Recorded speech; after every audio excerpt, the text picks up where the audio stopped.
Hey y'all, this is Zevros with the Arcade Stick, and some time ago I did a review video on the Mayflash F300, the F300 Elite, and the F500 Elite. And one of the top comments was, where is the F500 V2? Well, I'm going to say Mayflash did us the courtesy of sending one over. And here it is.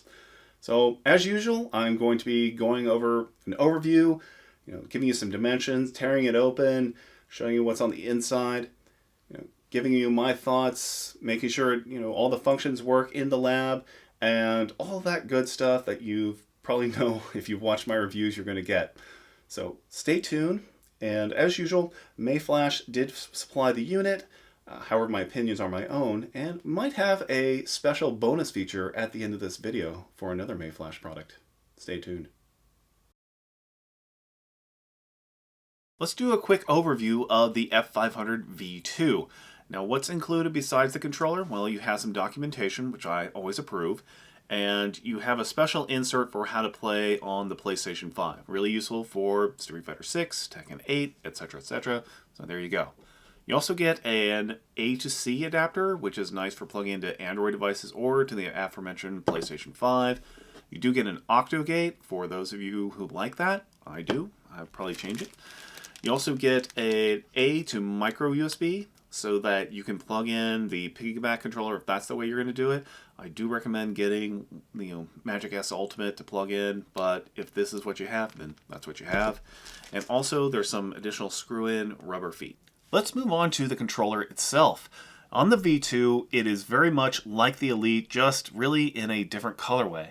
So instead of the beige, etc. that you had on the Elite, now you have black and red. It's one of my preferred color combinations, so I kind of wish I could get that on the Elite.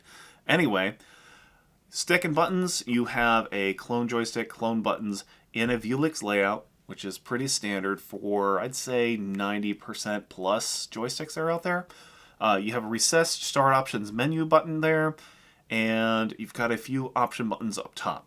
So let's go over those real fast. So you have a slider switch for using X input, which if you're playing on PC, that's pretty standard. If you are playing on PS3, you slide that down to D input, PS3 or SNK, which will let you use it on the little SNK mini arcades, not at a Neo Geo, sorry. And then there's also the piggyback slot, which if you're plugging in a PS4 or Xbox One controller, that'll let you use the connection functions of that and let you play on those systems. Moving on, you have a stick select here, so left stick, directional pad, right stick, and you also have a feature which I feel is pretty nice on the 500 series, which is the variable speed turbo. So you have turbo 1 and turbo 2. Not sure exactly the shot count, I think it's like 15 and 25. That can be useful sometimes when one is too fast or one is too slow. Just toggle to the other one. I don't think you can toggle, let's say, one button to be at 15 shots and the other at 25. It just doesn't work the way. It's pretty much all one speed or nothing. Turbo is pretty much a standard affair. You hold turbo, press a button, now you have turbo. Everybody's favorite tournament band feature, but it's useful for shooters, so I always like having it. It's handy. Touchpad button for when you're playing on PlayStation 4 or above. Select back, share view, PS and home. So there we go for up top. There are some LEDs up here, and another nice feature is the acrylic panel. Yeah, it'll get smudgy, we'll talk about that later, but you can get your own custom artwork here and then just place it under the panel and it's protected. Now that the top is out of the way, let's go ahead and take a look around the sides and bottom. So here we are, the same stuff that I've seen before. You have the very special wrist strap port for vibration support, which is kind of a feature I have not seen on other controllers. So I guess it's useful if you want to set it up. There's also an earbud port. I'm not sure this will work unless you're playing on PlayStation. There's also a mute button for that. Anyhow, I didn't really get to test it, but anyway. Nothing really here. Here is your pass-through port, so you can plug in either your Magic Boots or your Magic S Ultimate, whatever, adapter there. I don't think it supports the Brooks series of adapters, but maybe someone out there can correct me or confirm what I'm saying. You can also plug in, PS4 controller or Xbox One controller to give you compatibility with those systems. Anyway, one more side, and this is your cable door, and obviously I've wrapped it already, but something I prefer to do with this is just leave a little piece out and then get a USB extension cable and just use that instead. And that way you don't risk, pulling off the cable or whatever. It's just a little easier just to that instead of fiddling with anything else. Anyway, let's take a look at the backside. It's pretty cut and dry here. You have some decent rubber pads. In my test, they control sliding pretty well on their own, but they do have the 4 slots here for those screw-in feet. Those just give you a little height. I think for lap play, generally you'll leave those off, and if you do play on the lap, this works fairly well. Obviously, not a full-size pad. That would be more comfortable overall when giving that metal feel, but saving a little bit of money. Don't know if there's any aftermarket pads you could get and put on. Maybe Focus Tac has something like that. Let's take a look at the dimensions of the F500 V2. So across, we are looking at about 13 3/4 inches, or just shy of 350 millimeters. Up and down, we are looking at about 8 3/4 inches, or about 220 millimeters. And then height-wise, we're looking at about 1 3/4 inches or so, or about 45 millimeters. And that's not including the joystick, which adds about another 1 3/4 inches, another 45 millimeters. So yeah, it's a fairly large guy, just like the F500 Elite. Still fairly portable, could go in a backpack. Obviously you do have to worry about the joystick. And it's not super heavy, but we'll take a weight analysis next. Let's get a quick weight analysis on the F500. Yeah, it's a good 5 pounds, 6.4 ounces. Again, it's not a super heavy weight, but it is noticeable. Let's take a look at the internals on the F500 V2. Now, I think this is going to be very similar to the F500 Elite. I don't anticipate many differences other than obviously the different buttons and such. Now, there are 6 screws that are holding the bottom plate in, and you just need a Phillips PH2. And of course, as always, I recommend one, you work on a towel or pillow or something like that, just so you don't scratch up your ball top. And also have a tray, cup, dish, whatever to hold your screws while you work. Once that's off, it can be a little daunting to get in, but a little shortcut is open the cable flap door and just push from the underside, and that should do it. Let's be careful, just make sure. Okay, good. No attachments. All right. So let's go around. We'll start around here. Here's our pass-through. So we do have a set of cables leading back to our main control board. And here's our little back accessories for the audio, our mute button, and the little wrist strap. So those all plug in here, and that connects right back here. We have a couple supports, so that's good. I would like to see one up here, though, just for my comfort. I mean, there is that, but in the center, it feels like I want that better supported. We'll see how well that works. Anyhow, cable storage, so that our main cable's going secured there, and then a little ferrite cord just to demagnetize it, I guess. So there's that. Here's our option panel up here, connecting back, and all the buttons are connecting back here. Now, these are snap-ins, so yes, you can replace them with Sanwas or Samitsu's, whatever your favorites are. And interestingly, they are numbered. Well, sort of. So this is 1, 2, 3, 4, and this is looks like 3, 1, 4, and I hope another. Yeah, this 2. So I'm not sure what we were thinking there, but I guess they do have numbers. Here's our start button up here, And here's our joystick. The connections are, oh, they are soldered on, it looks like. Okay. So if you remove this, you will likely need to either desolder it or clip it. Probably best just to clip it, and then either put on some quick disconnects or solder it onto your new lever if you put one in. But to remove this plate, it looks like you'll need to remove these 4 screws, push in these tabs, and it should come off, and then you can replace it with the Octogate if you so choose.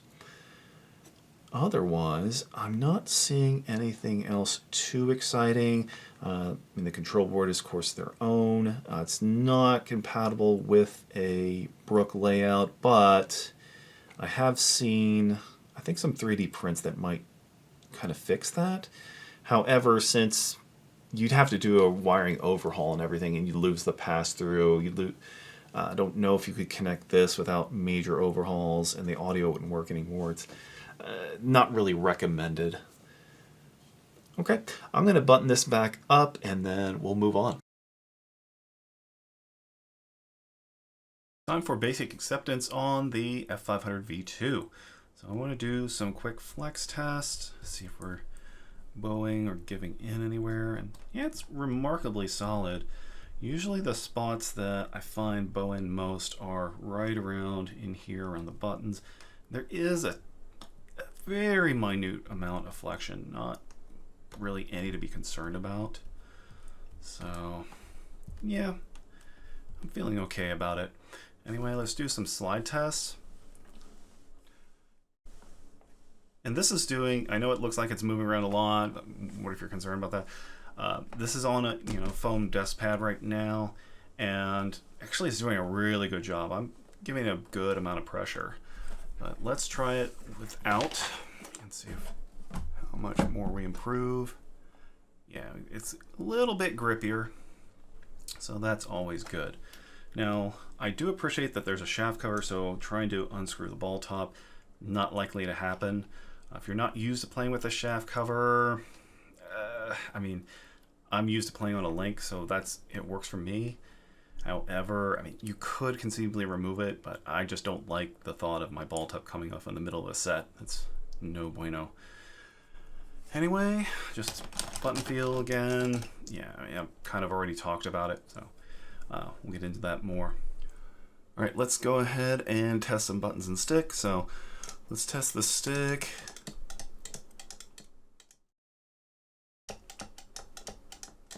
As you can see on the point of view hat on Joy CPL on the right, yep, it's going all the way around, hits corners just fine. Let's test it on left stick mode. And as you can see, yep, it's hitting all the corners, so that's good. And then right stick mode, we're good there. Okay, it's all back there. Now, I am in X input mode since I'm testing on PC, of course. Let's go ahead and try the turbo button. Just fire that off, and yeah, it's pretty quick on Turbo 2. Slide it back to Turbo 1. Say it's still pretty fast, and yeah, the turbo LED is activating. So let's turn that back off. Yep, just kind of a normal turbo on-off setting there with a speed setting, which is nice. Because sometimes, like Turbo 2 is too fast, and you kind of make all your shots come out in one burst, and then you're not in a good way. Anyway, let's go ahead. We tested the stick. Let's try some buttons.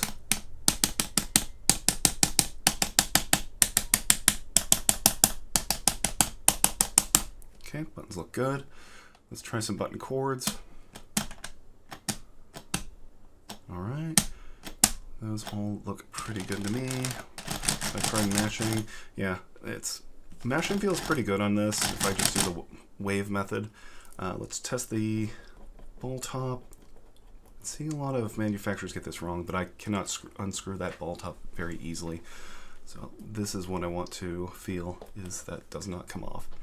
Okay, we can try select, we can try touchpad. I don't think it's going to yield anything as usual, that's fine. Start works, so looks like everything's good, so we can move on to games. All right, one more test I want to do on the physical side is let's see if there's any lever spring back. So I'm going to hold it left. Okay, good. right? Okay, good. It centers just fine. Good. All right. What I want to be concerned with is if I see the point of view hat go over to the other side when I let that lever go, and we're not seeing that here. So, like I said, it's pretty good clone stick. I think it'll serve most people. Let's do some quick in-game footage just to show off what this can do. And let's try some basics. Dash in. Now, I think if you handed this controller to a pro, they would probably detect, yeah, this is not a SAMWA setup. Okay, I get it. You know, you didn't tell them what it was. But to most any player, I feel like they could, you know, get along with it. The stick is pretty good. And I pretty much mentioned it elsewhere. If I'm going to upgrade it, I think the first thing I would upgrade, you know, considering a budget, is the buttons first. I mean, they're not horrible. They work fine. But there's just better feeling ones out there. So there's that. So just trying charge motions. And let's go ahead and do some half circles, quarter circles, do another quick half circle. So yeah, it performs just fine. My metric is usually if I'm screwing up, it's usually because it's me doing misinputs and not, you know, the stick getting in my way. So yeah, it feels pretty good. Plenty of room to rest your wrist, your hand, all that stuff. I mean, this is a, you know, good mid-size plus. So it has a nice presence. That's my fault. There we go. All right. Just to try out turbo, why not? Yep. Okay. Yep. I don't really have any complaints right now. I mean, yeah, could you make things just a little bit better with, you know, installing a GLX or lever of your choice, buttons of your choice? Sure. But as is, it feels pretty good. Now, I'm thinking the acrylic, though, if you change the buttons, you probably want to stick with OBSFs because this is cut in a certain way where you can still magnetically detach this and not have to remove all the buttons. So there is that. I could be wrong. Let's do a quick Steam Deck check. Now, just to show you, it can move around in the menu. Absolutely. Works just fine on its own. Don't need any pass-throughs or converters or whatnot. The only thing you'll need is an A to C connector. You, of course, have that included in the box, so you are really set. I just use this other one that I have, but you can see it works fine. So let's go and launch the game. While we're doing that, let's go ahead and get some measurements. So yeah, this is not the most portable stick. You're looking at needing about 11 or so inches deep, and for width constraining factor, obviously the Mayflash is bigger than the Steam Deck, so you need about just shy of 14 inches. And just to show you that yes, it works in game. And there you go. No problem. You can move around and do what you need to do. So yes, the Mayflash works with the Steam Deck.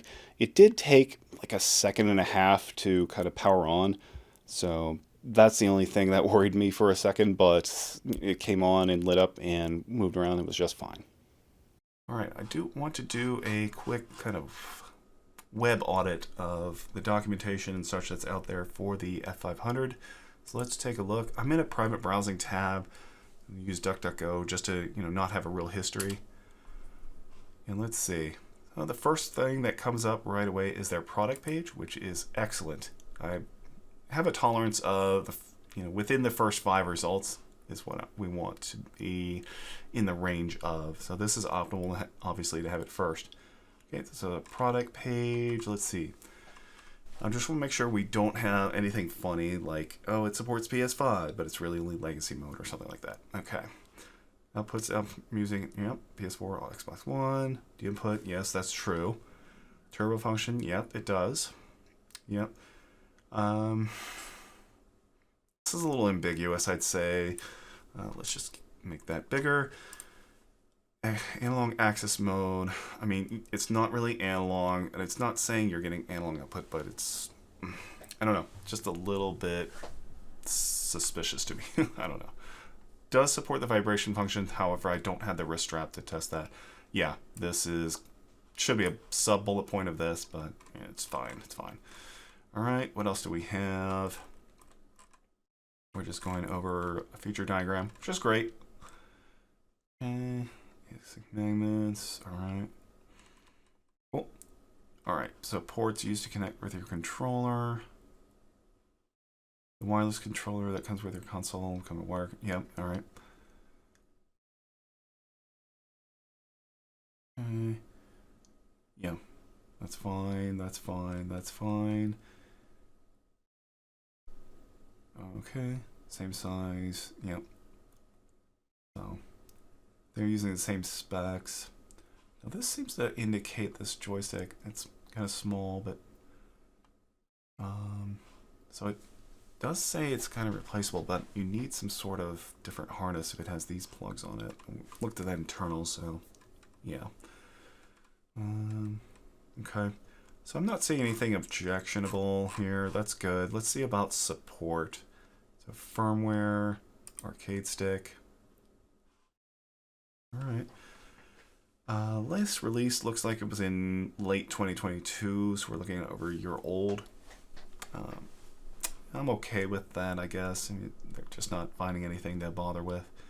But you do need to make sure, you want to make sure you don't mess this up. So this is for the Elite, and this is for the F500 V2, and there's this regular F500. So don't confuse those, get the wrong firmware, and brick your controller. You don't want to do that. Otherwise, let's see if there's instructions in here for how to do it. Okay, just some of that. All right, good. Those are all good. Just general instructions. And there's a how-to. Great, awesome. All right, I'm fine with that. Let's see if there's any more. All right, that's going to be just general. I'm not going to dig through that. Let's check manuals just to make sure you can get to it. I do wish we could sort these because I might be looking through these for a long time to find something I want, unfortunately. There it is. It's not too bad, but it could be sorted alphabetically or have the option for it. So it's nice you can get it in digital form. You know, maybe keep it on your phone for those times you need to look something up. Otherwise, the Mayflash experience with website is pretty good. I don't see anything really objectionable, like kind of getting squirrely with the, oh, it's totally PS4 compatible and totally PS5 compatible if you do this, this, and this. So, all right, we can move on. Now that I'm back from the lab, let's talk about what I liked, didn't like, and just some mids about the F500 V2. Now, in the past, I went, pros, then cons, in, that sort of order. But I'd like to focus on different areas instead, giving you both the pros and cons in that area this time around. See if you like it. If you do, leave a note in the comments. Let's start by going over the feature set and the quality there. So the F500, when it came out, I think that series really brought about the era of the pass-through, right? It was a nice feature that let you play on multiple consoles for not a lot of money. Whereas, in the past, you would have to license accessibility or just access to, say, PlayStation and Xbox, and if one hears that you're going to be compatible in that system, then the other is going to be like, no, can't do it. Well, they circumvented it by saying, well, we're just putting a pass-through board, and what you put in there is up to you. Sort of. Anyway, that, I feel, is one of the biggest selling points for the Mayflash, is just having that compatibility. Yes, you have to either get an adapter or the controller to plug in, but, you have that option, so that's really nice. Some other nice features on the F500 I almost didn't really expect.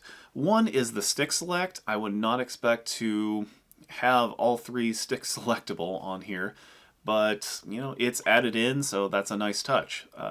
Generally, I would kind of expect at a lower price point, it's just you get directional pad, maybe left stick select, that's it.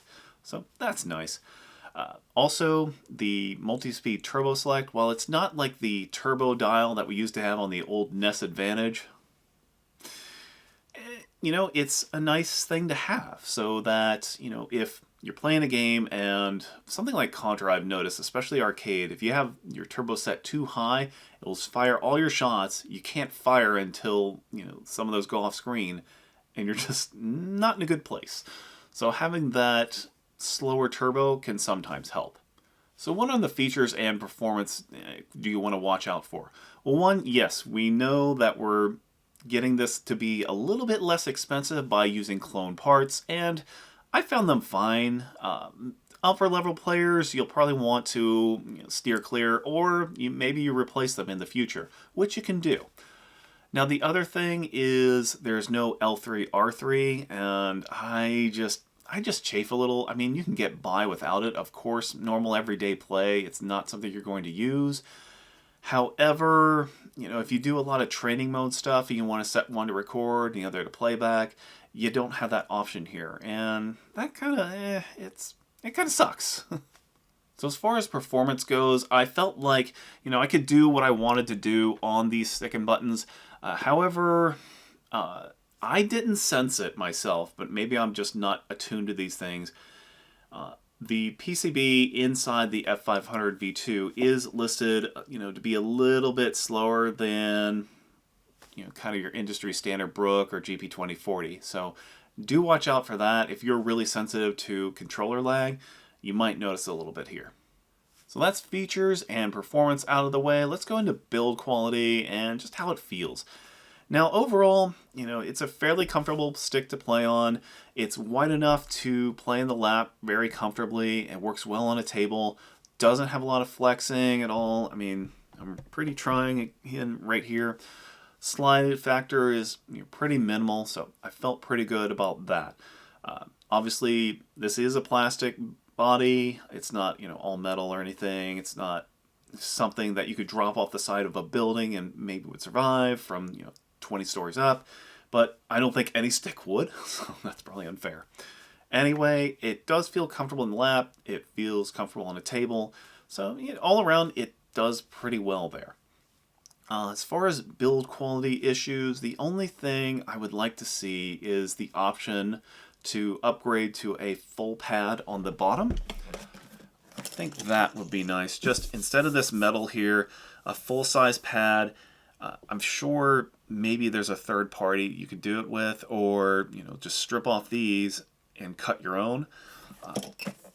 That would just be a little bit more premium. And I know we're trying to save money here because it is meant to be a budget value stick, but again, I had just that option.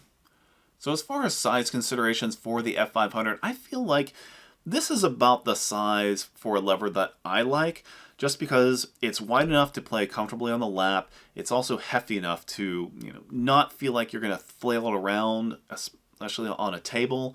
And yes, the rubber pads definitely help there to prevent it from going sliding everywhere when you're, you know, mashing out whatever. So I feel like the size is good for that, and it's reasonably portable enough. I mean, obviously, this is not a Oat Mini, which is probably the most portable stick around, but for a lever-based setup, this feels pretty good size-wise. If you need something a little bit smaller, there's the F300 series, both the plain and elite. However, I say move up the F500, and you have a nice, more stable platform. Just feels bigger, feels more comfortable, so I like it for that. Now that I've covered build quality, let's go into customization. And with the F500, I feel like you've got a decent range of customization. You actually have the template available over at Focus Attack for this, so you can download it, insert your art, have them print it, cut it, and ship it back to you for a pretty reasonable fee if you're in the US. So that cover alone is very nice. You can also change out the buttons and the stick for one you prefer. Now, I can't say that every lever is going to fit in here. Definitely an American lever is not going to, just because of the height requirements. You want to check on the inside measurements before you go replacing the lever, especially for you K-lever fans. I think there's basically one that fits. If you search for Korean lever Mayflash F500, it should be in a Reddit thread out there. But button-wise, you should be able to get away with definitely snap-ins, but I'd have to test screw-ins to make sure those work. So that's customization options. I mean, yeah, you could put some stickers around the side as well, I guess, but as far as other things, I mean, it's kind of the standard buttons, lever, artwork, and there you go. Let's move on to documentation. I thought that the documentation included was nice enough. It's nothing expansive. It just gives you some pointers and such. It's not a full manual. It's kind of a leaflet, so that's fine. The website has some manuals and documentation, stuff like that too. So I didn't really have a problem with it. Let's wrap things up by talking about value. Are you paying a decent price for a good amount of features? Sometimes you might have to pay more, but you get more, right? So we want to evaluate kind of that ratio. Well, with the Mayflash, I feel like if this was a few years ago, yeah, the value would be great because you could have compatibility with a multitude of systems without paying for adapters, additional sticks, this, that, and the other. But nowadays, a lot of GP2040 sticks are doing the same thing. They have that pass-through feature, and you have even more functionality possible through the GP2040 project, the software, etc. So, I mean, I could have a Wii port with the GP2040 setup. I can have those status screens. They all can be done, and since the software is open source and a lot of the design has already been done, it's really cheap. So back in the day, I thought Mayflash, yeah, they are definitely one of the value leaders there, but I'm not sure anymore in 2024, so it's kind of hard. So in the past, yes, I would say there's pretty good value here. There kind of still is. If you want a decent platform that you can modify at least somewhat, then here you go. Right? You've got a decent case, you've got a decent amount of features. I would still want an L3 and R3 at minimum, but most people can live. So yeah, in the past, definitely value leaders. Nowadays, it's kind of tough. It's time to wrap things up, and I'm going to do that with my usual 2 questions, and also just give you my TLDR final thoughts. Those 2 questions, well, who is this for and who is it not for? So let's get started with who is it not for. The first group of people that are probably going to pass on the F500 V2 are those of you who are more looking at, say, the F500 Elite and other sticks that have more premium components. This guy is more of a workhorse, just like all the other Mayflash sticks, but at a lower price point. And I'm going to talk about the advantage of this actually a little bit later in people this is for. So if you're dead set on having Sama parts or Samitsu or what have you, yeah, this doesn't have it. They are still pretty good. However, if you are really that good enough and you feel like you just need the confidence that those parts might offer you, then yeah, this doesn't have it. The second group of people that I feel are probably going to pass on the F500 V2 are those of you looking for something really shiny, something really exciting, new, innovative, and so on.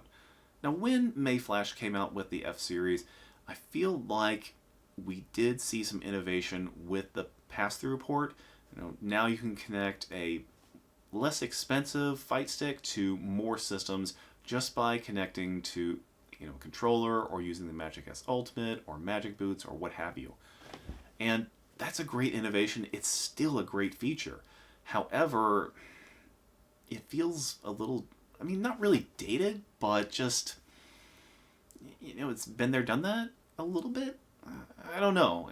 I feel that's a little harsh, but Otherwise, we're not seeing a lot of innovation here. And I know, it's Fight Stick. You get a stick and buttons. Go to town, buddy. What else do you need? And I think we're seeing in other sticks and other like all button boxes, you know, like L3 and R3 get mounted here so that you can do drive impacts, faultless defense, whatever macros are in game, you can assign them there, and they're there at the touch of a button instead of having to say, oh, now I got to reach over here when I was focusing on lights. And it seems a little silly, but it is something that say Oat42 are doing. And I think Mayflash themselves posted on Reddit Fight Sticks recently that, hey, which layout do you like? And there was L3 and R3 there. So maybe a variant of the F700 will have that. We'll have to see. So if you are looking for something bright, shiny, RGB, and fans, smoke, whatever, I don't know, yeah, the F500 V2 is not it. So I've gone on at length about who this is really not for. Who is it for? Well, let's find out. The first group of people who are going to be interested in buying the F500 V2, I feel, are going to be first-time Fight Stick buyers. And think about it. You have, a pretty good body. You can customize it in the future. You have to start off with good stick, good buttons, maybe not the best in the world. You have multi-system compatibility. It's just a good package for not a whole lot of money. Sure, it's not the most inexpensive Fight Stick, but it is a good all-around option. It's something that you can get started with, and if you feel you need to upgrade later, you can. If you want to customize the artwork later, you can. If you want to play on multiple systems, you can. So you're opening up a lot of doors for not a lot of money, and it's just a great all-around option. The second group of people I think will be interested in the F500 V2 are kind of dovetailing with the first group, right? So you get this guy, and you play maybe a year. Let's just say a year, and you feel like you're liking this Fight Stick thing, and you just want to make it better, right? You want to have your own custom buttons, your own custom stick, etc. So maybe you wait for a sale at Arcade Shock or at Focus Attack, etc., and you go get yourself some new buttons. So you learn how to pop out these old ones, install the new ones, and cool, now you've got shiny new buttons. Maybe they're translucent, maybe, a color scheme you like, Xbox, PlayStation, whatever configuration is for you, go for it. And then maybe later you get a little bit more money and you decide, well, the lever has been good to me, but I want something better. So you go get an Auto V5 or a JLX or something else that, make sure it fits first, of course. And there you go. And maybe even later you go and decide, I'm liking this JLX, however, it could be better. And you start modding from there. And before you know it, you've picked up basic Fight Stick modding techniques and you feel a lot more confident in your mechanical skills. So if you're looking for a little bit of a make project, then maybe this is for you. So what are my overall final TLDR thoughts on the F500 V2? It's not bad. I mean, you have to approach this as it's a workhorse stick, and for the price, you're getting a good feature set. I mean, you have a good body that doesn't get thrashed around by maniacs like me, so that's always a plus.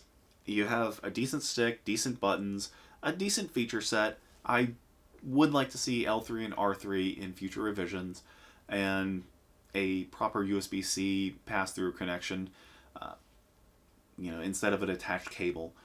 But overall, I mean, with multi-system compatibility, low price, and all that, again, it's pretty good. Does it do anything super exciting? Not really, but does it do the job? Oh yeah, sure. So if you're in the market for a lower cost stick that's, again, has all the features I've mentioned, check out the F500 V2.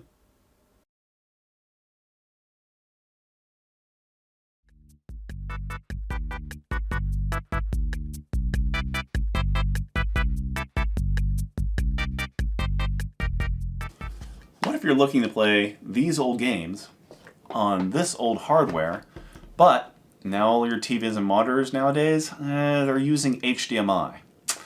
Well, that's a problem because the Wii doesn't have HDMI support natively. You're going to be using something like this. Component cable, spaghetti, octopus, squid, whatever. It's kind of hurts. But, you know, there are adapters out there. Something like this, which is kind of big, kind of bulky, needs its own power, so if you're short on outlets, then it might not be the best solution for you, right? It's also not that portable. Well, our friends at Mayflash have sent us this. Their Wii to HDMI converter, and it's a simple plug-and-play adapter that lets you use HDMI with your Wii. And we're going to show it with working with Wii games, working with GameCube games, see how good that is, as well as let you know about any caveats, any gotchas, and pros and cons, etc. And then we'll wrap it up with, is this for you?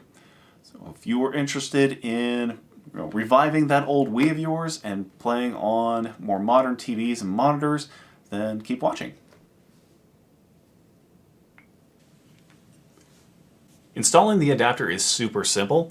So just instead of having your little octopus cable, all you're going to do is slot the Wii to HDMI adapter right there. Does not cover up any of the fan exhaust or any other ports, so that's great.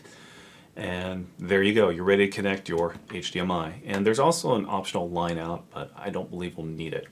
Anyhow, just to show you how this does add a little length, so you just gotta be careful. And please don't mind the silver switch. Things happened in the past, let's just say. Anyhow, so the Wii itself is about 8.5 inches. A little less than 8.25 maybe, and this adds about 1.5 inches. So if you have a tight installation somewhere, just do be mindful that you might have trouble fitting this. Otherwise, most install setups should fit fairly easily. This is not overly wide or overly large, and it doesn't require a secondary power, which is nice. No batteries, no power adapters, nothing. So that's great. Do be mindful though that they only support HDMI to HDMI, so no HDMI to mini HDMI, no HDMI to DisplayPort, none of that. It is straight HDMI to HDMI.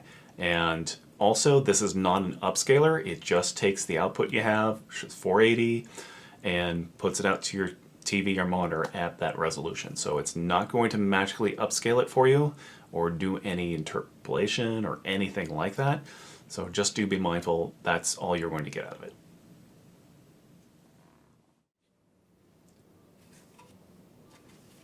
Okay, we're all hooked up. This is a full HD monitor with HDMI and VGA. Obviously we went for HDMI, and just going to try loading up Punch Out here. And yeah, you can tell it's still a pretty low resolution, of course, because, you know, it's 480p. Oh, it decided to work this time. I apologize for the speakers on this. They're bad. But this is mostly just to show off that yeah, you're getting a picture.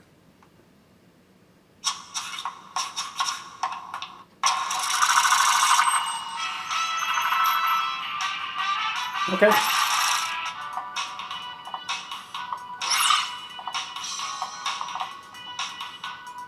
Surprised I have any data on here after how many years. Okay. I think that was good enough to show that, yeah, it loads and does what you need it to do.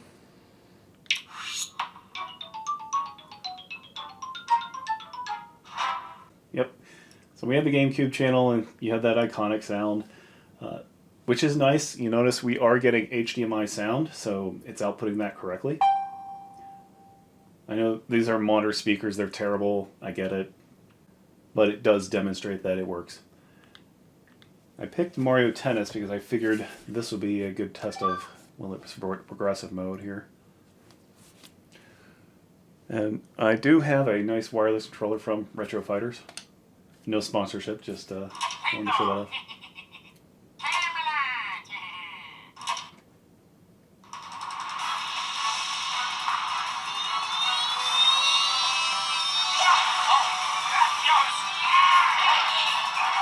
Yep, and clearly it does work. Thought of another use case for the Wii to HDMI adapter, and it's what if I want to do streaming or content creation and I'd like to output directly from the Wii into my computer.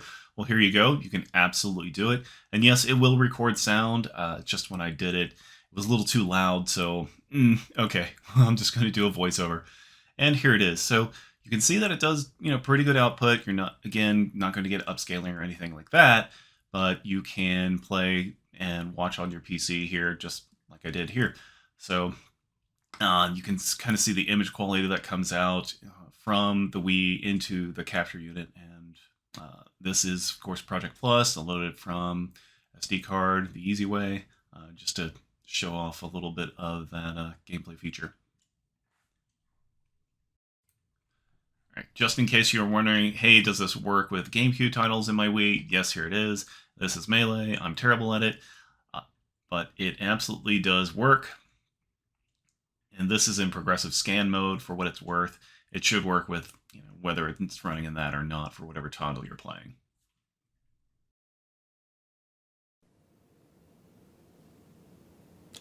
Now that we've done that little bit of testing, let's talk about what I liked, what I didn't like, and is this for you? Is this not for you for this little guy? Now what I liked is that this is an inexpensive, really, really super simple solution to getting HDMI, getting your Wii on modern TVs and monitors.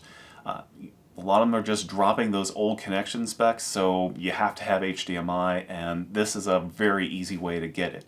It takes literally seconds to just plug it in, plug your HDMI in, and there you go. You can be playing GameCube, you can be playing Wii games, and it's just that easy. So I really appreciate that it's super simple. It does not take an additional power supply. You may be limited in what you can plug in, because a lot of places you've got a TV, you've got your Wii, and then that's your outlet filled. You have to get a power strip or something like that.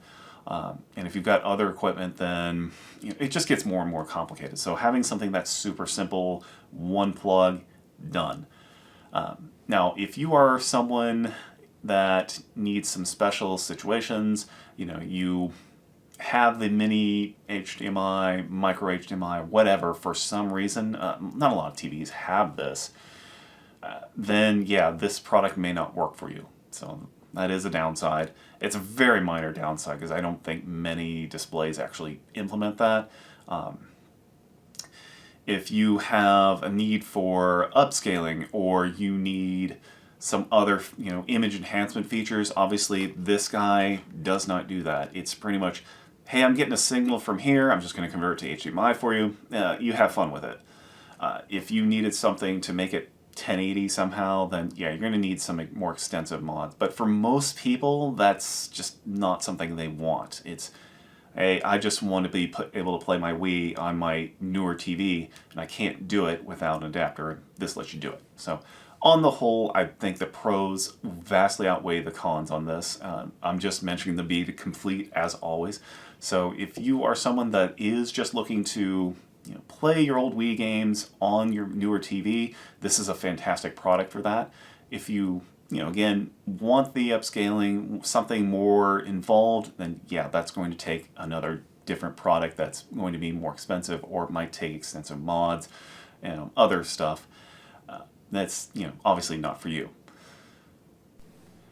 Hey y'all, it's that time again, where I use a kitty to remind you to like, comment, and subscribe, do all the YouTube stuff, right? Look how adorable he is. You want to press all those buttons just for him, just to see him smile. He loves it, and you love it too. So if you have questions, leave a comment. If you found this content helpful for making a buying decision, please leave a like. You know the rest. And hope to see you in the next video. VR Cage Stick.